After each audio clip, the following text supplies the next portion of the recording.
Hi, welcome to another video about ELT materials writing. This week I'm talking to Kath Bilsborough about whether writers can be trained to write materials, and me and Kath will be sharing some ideas on training courses and approaches and ways of encouraging teachers to write their own training materials. If you wait to the end, I'll also give you a little piece of exciting news.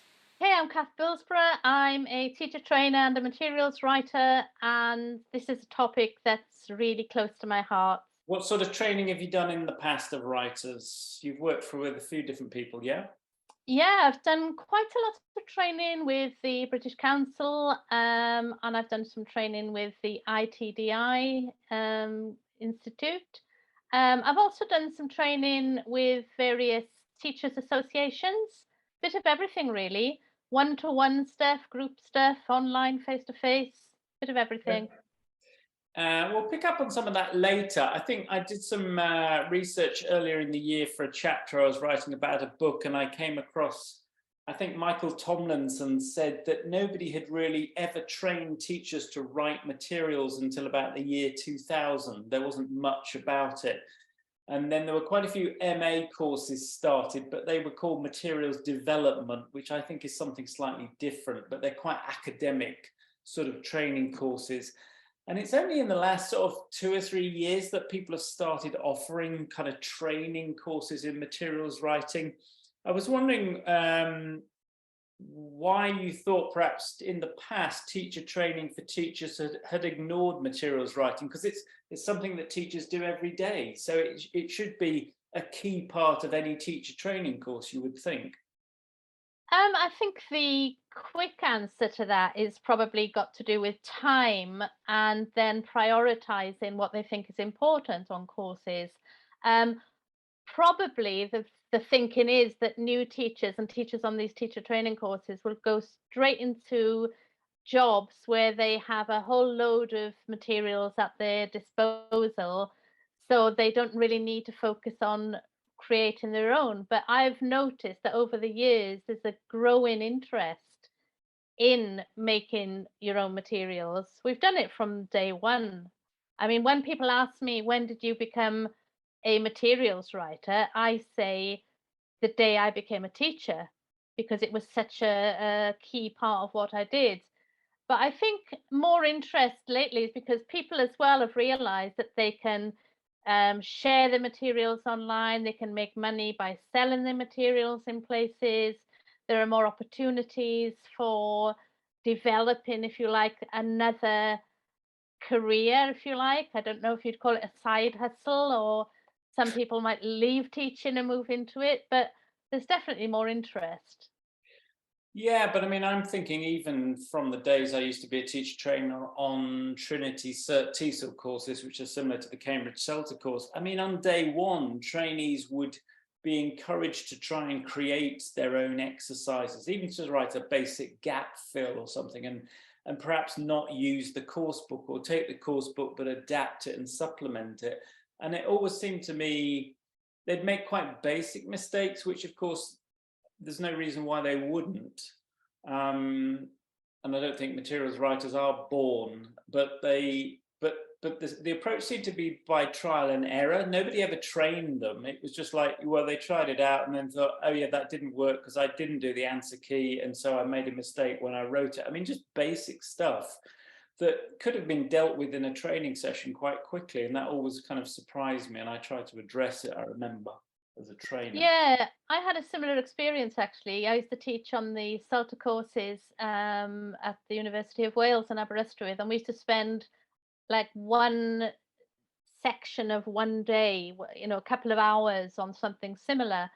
And of course, they're going to make mistakes because, they've been thrown in at the deep end. And actually, when I talk about mistakes that teachers make when they create materials, I usually refer to my own experience when I talk about this, because I made every single mistake in the book when I was writing my materials when I was a teacher, because nobody ever told me you should do this or you shouldn't do that.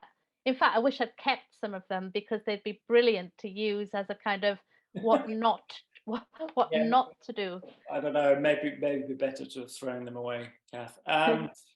But going back to the question, then, are material writers born or trained? If we agree that they're not just born, are some teachers more open to writing materials than others? Are there natural skills or tendencies that certain teachers have that make them good at writing materials, or can everybody be trained to do it? Well, it's a really good question, isn't it? Because I think the easy answer is that all teachers can be trained to write materials, but obviously some teachers are more inclined to want to create their own materials for a number of reasons.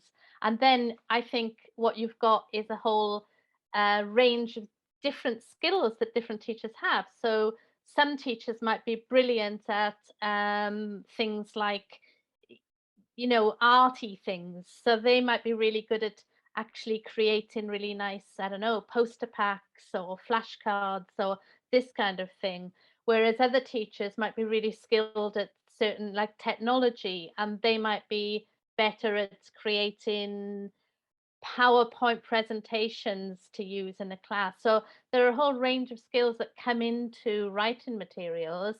I think in my experience, most of the teachers who show an interest in learning and want to learn how to write better materials want to be better teachers. So it sort of, I see it all as coming, it's hand in hand, and it's another aspect of teaching. Because why do you want to create materials for your students? Well, the number one answer is because the materials that you've got to hand are not appropriate for whatever reason. So you want to make something that is tailored for your students. And that comes from a point of, I don't know, caring, I suppose, which is key, isn't it? I think, wanting It to give is. your I mean, we have to be students. careful. I have met teachers who they'll make their own materials, but they're genuinely not, it's not their skill set. It's not something they're interested in. They would say, whenever possible, I would rather have a really good course book and use that effectively. And as a course book writer, that's fantastic to hear, that you're producing stuff that for some teachers is great. And they accept that they may have to write a test at the end of term, and they may have to bring in certain things, but they'd rather not have to if somebody else can write it, because they are different skill sets to some extent within a sort of a whole. So It's that thing about why reinvent the wheel, isn't it? I mean, yeah, if you're going to create something that already exists, well, yeah, what is the point? Unless it's purely to have that kind of creative experience, or to do it a little bit better, maybe. So I suppose there's that as well. There are so many resources available these days as well, that that's a very valid point, I think, to think, what's the point in me creating my own when I've got access to this and this. The problem comes in is with a lot of in my experience with teachers who don't have access to this huge range of materials, or what they're using for whatever reason is not quite right. let's have a think about the approach that teacher trainers take. I'm thinking here, there's a book by Wallace, and he writes about the reflective approach in teacher training, and he kind of outlines three approaches. He sort of said there's a craft model approach, which is very much the sort of expert trainer passing on knowledge to the trainee teacher, saying this is how you need to write it, this is the way to do it. It's very much a kind of a bricklayer kind of approach to materials writing, I always think of it.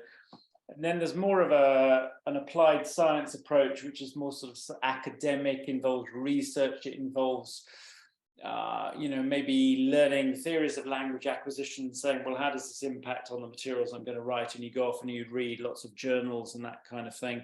And then there's a sort of reflective approach that Wallace clearly is pushing in the book, with this idea that you in a materials writing point of view, you might produce the materials, then you use it, or you give it to another teacher, and you reflect on that. In terms of your own training style, I'm guessing you're going to say there's elements of all three creeping in to some extent, yeah? Definitely elements of all three. And this might depend on the trainees, if you like, how much experience they have, and why they're there. And I think there's a place for elements from all of these approaches. So it's a really good idea to learn from somebody who has a lot of experience doing something. So we can show teachers how we go about creating a particular kind of activity, for example, and pass on that information of all the things that we've learned by doing it, if you like. That's the crafting side of things. The research side of it and that science side of it, if you like, is really interesting these days, because this is where I think things come into play, like new approaches or new things to consider in materials that aren't happening yet in published work, if you like, in with big publishers. So there's the inclusion of more diversity in this kind of thing, or sustainability, this kind of thing. So we can extract information from the research about what teachers need, what learners need, what they're saying about these things, and bring that into play. But I think for me, probably the biggest and most important aspect is the third kind, with a reflection. And I think that ties in with my style, if you like, of teaching, teacher training, learning. You do something, you go away, you test it, you look at it, what went well, what went wrong, and you think about how to make it better. And I think that's key. So that would probably be the for me, fundamental part of any kind of training, not necessarily just materials, but yes, with materials. Yeah. Yeah, obviously it depends on the trainee, particularly on courses with less experienced teachers. Quite often you do take a craft model approach, because you've got to start somewhere. And if somebody's never even been into a classroom or whatever, or they're a beginner teacher, they need to see a model they can begin with, kind of thing. And there's just some things that actually save you a lot of time. I mean, I always say to new writers, if you learn sort of certain basic techniques and you get those and they become second nature, then that allows you more space for your creative thinking side, but get the basics in place first. And some of them just save you a lot of time. I mean, they're things that I wish people had told me early on. Oh, absolutely. And there are things that people don't tell you, because the problem is with something like materials writing is that we're all coming at it from, we all know some things, and very few people, if nobody, probably knows everything. So there are things that we aren't told because there's an assumption that we know them. And then when we are told them, it's like an aha moment when we think, oh my goodness, yeah, of course. And Lots often of it's about reassurance, isn't it? I mean, somebody's been doing it, but nobody's ever formally said, yeah, that's the right thing to do. So even just to Yeah. hear that can be beneficial to somebody. Yeah. Yeah, absolutely. I think one good starting point as well is just by evaluating existing materials and analyzing things, and thinking about, I mean, even as a teacher, what works in a class and what doesn't in terms of materials, and why not, and what might work with one group and in one context, might work very well, or not with another group. So there's all that at play as well. Yeah, I mean, that's always a good lesson, particularly. I mean, that ties in with a reflective approach. Why does a set of material work with one class and then with another it doesn't? Or you give it to two different teachers and you get two very different responses. What you said earlier as well about that point about teaching the basics first and having those kind of fixed, and then feeling confident, if you like, to go off on one a little bit. That ties in, I think, with all, that's what they say about like great artists, isn't it?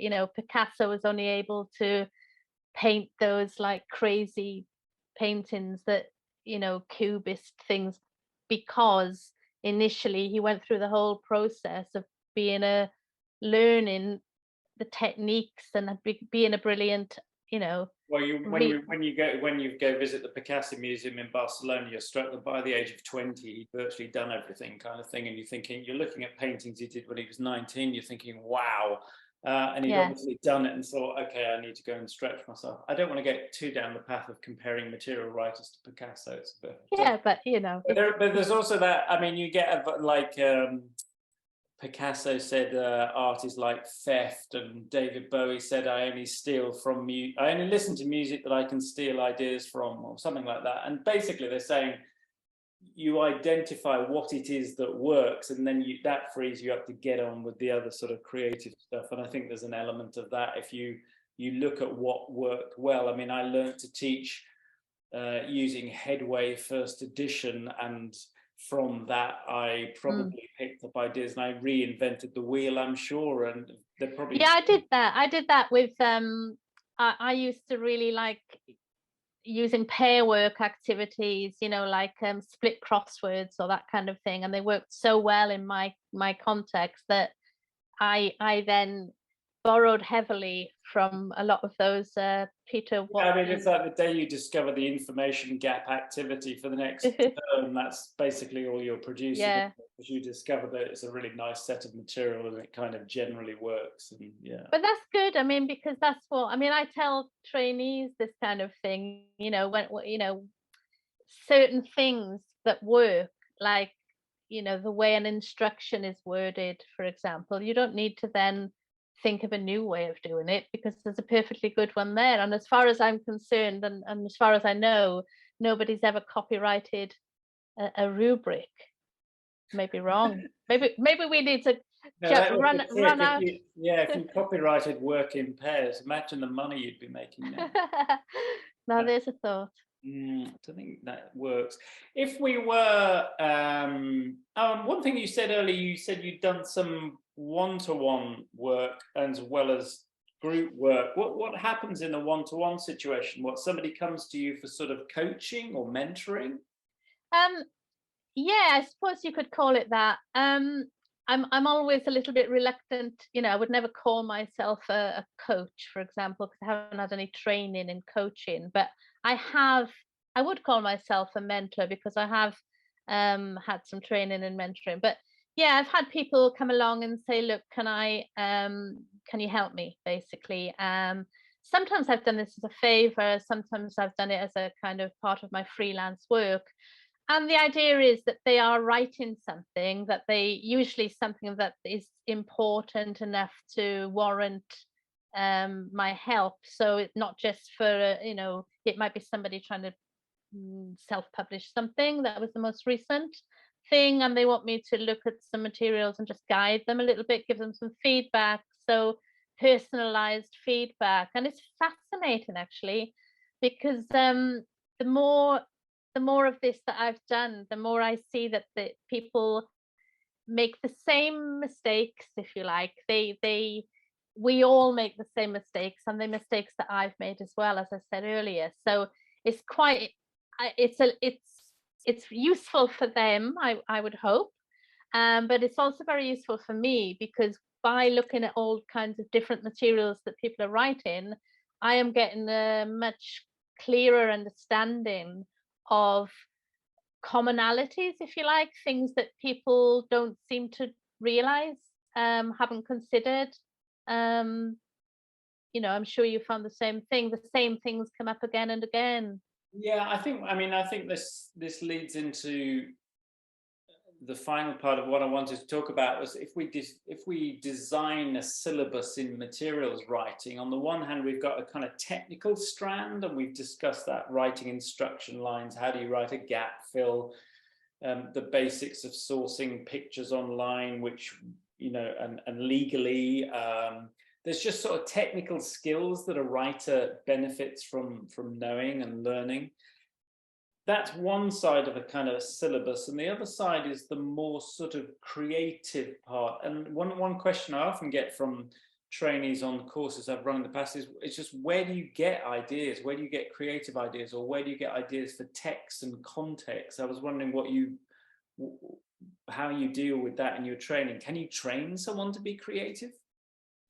Um, I think what you can do is you can help trainees or help teachers recognize where in their own lives and their own context they could be looking out for inspiration. That's a good way of putting it, I think. So when people say to me, "Where do you get your ideas from?" I say, "Okay, so I can give you a list of things I do." I mean, I get ideas from everywhere, and I'm sure you do too. You read a newspaper, you listen to a podcast, you go for a walk, you have a conversation, and it's all about making connections, I think, and keeping a note of things and being open, because I think writing good materials, one of the important things to that we need to keep in mind is, especially on this creative side, if you like, is the topics come up again, again, and again.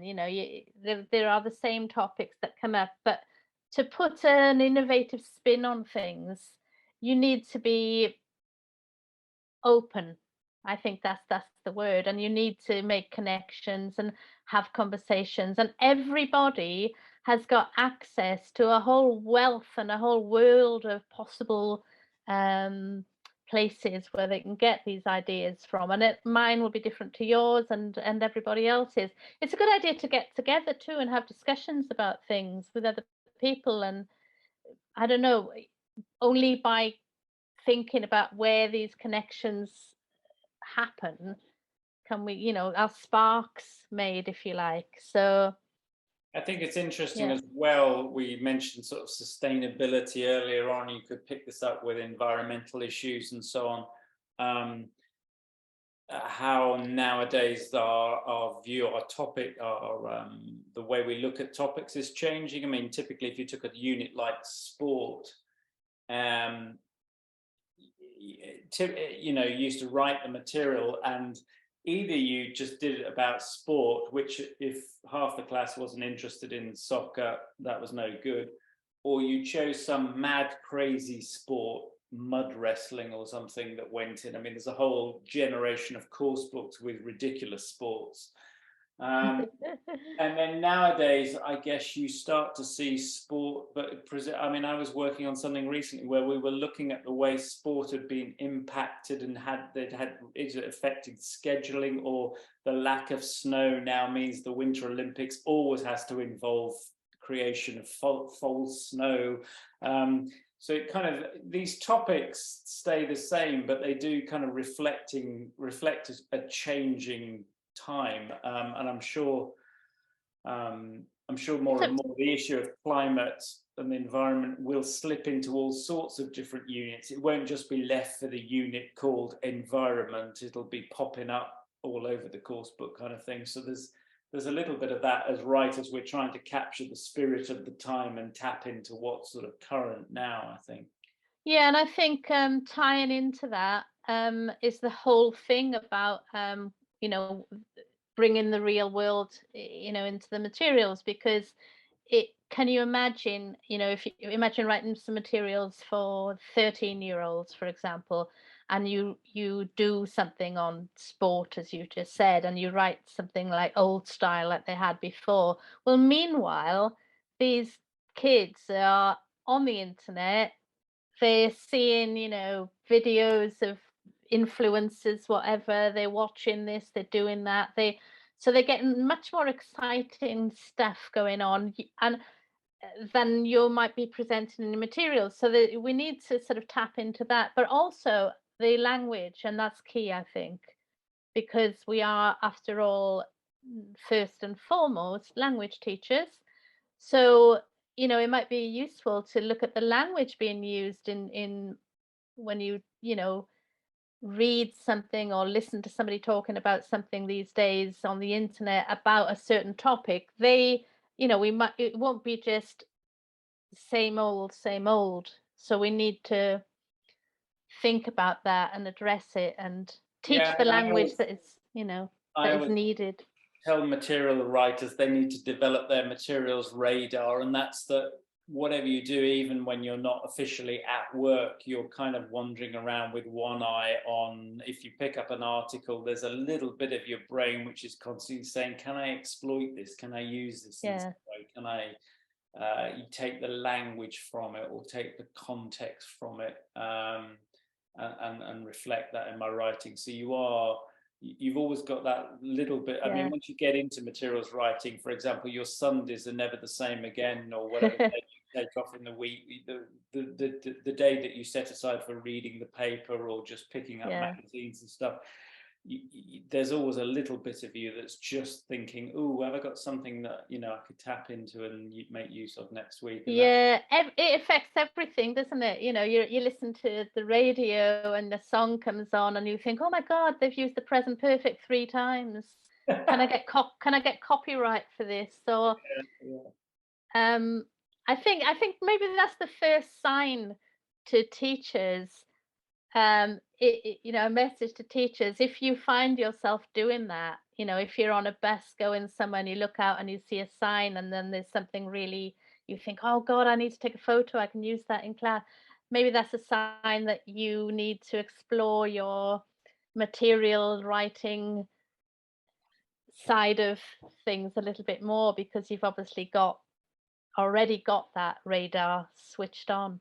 Thanks very much to Kath Bilsborough for answering questions about training ELT materials writers. Now, at the beginning, I mentioned some interesting news that I had. The news is that with Kath, I've been developing a materials writing course. It's going to be online. We'll be launching it next year.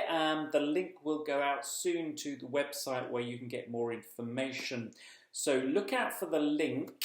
And also look out for the logo that follows now, because you're going to be seeing it around a lot more.